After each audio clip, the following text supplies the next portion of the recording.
वो तो मुश्क अंबर ज़ाफ़रान काफूर से बनी हैं, पाक पाकीज़ा हैं, कि जिनके चेहरे का नूर अल्लाह के नूर में से है। और सूरज को फिंगर टिप दिखा दें तो अल्लाह की कसम सूरज नजर नहीं आएगा। कि अल्लाह ने जो याकूत और मरजान से ज्यादा खूबसूरत हूरे जन्नत में पैदा की हैं, इतनी खूबसूरत औरतें हैं कि उनकी पिंडलियों का गूदा भी उनकी खाल से नजर आता है, ऐसी शफाफ स्किन है उनकी। अच्छा गाइस, आज हम एक वीडियो रिएक्शन करेंगे जन्नत की हूरों के बारे में। इसके ऊपर आज हम एक तफसील से वीडियो बनाएंगे, पूरा रिएक्शन करेंगे। आप भाइयों और बहनों से गुजारिश है कि वीडियो पूरा वॉच करें, बहुत इंटरेस्ट होने वाली है। तो बिना वेस्ट के टाइम चलते हैं अपनी मौजू की तरफ। वो तो मुश्क अंबर ज़ाफ़रान काफूर से बनी हैं, पाक पाकीज़ा हैं, कि जिनके चेहरे का नूर अल्लाह के नूर में से है। और सूरज को फिंगर टिप दिखा दें तो अल्लाह की कसम सूरज नजर नहीं आएगा। कि अल्लाह ने जो याकूत और मरजान से ज्यादा खूबसूरत हूरे जन्नत में पैदा की हैं, इतनी खूबसूरत औरतें हैं कि उनकी पिंडलियों का गूदा भी उनकी खाल से नजर आता है, ऐसी शफाफ स्किन है उनकी। अच्छा नहीं उन्हें छुआ होगा उनसे पहले न किसी इंसान ने और न किसी जिन ने।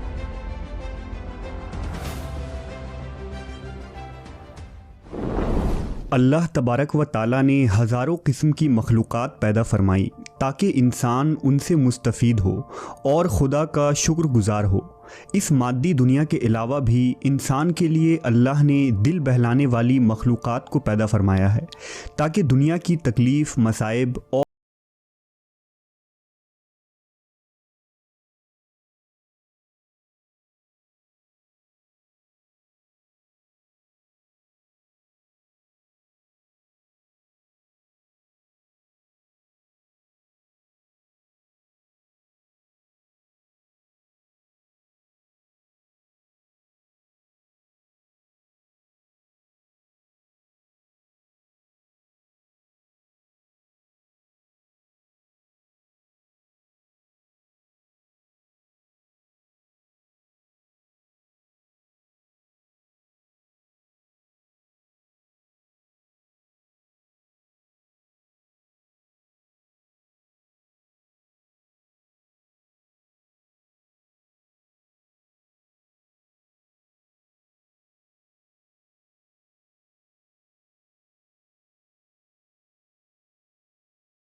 कि जन्नतुल फिरदौस और जन्नतुल अदन के दरमियान में ऐसी हूरें मौजूद हैं जो जन्नत के गुलाब से पैदा की जन्नत के गई गुलाब से हैं। पैदा वो किए गए कभी हैं। सोती नहीं,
सब्सक्राइब कर दो।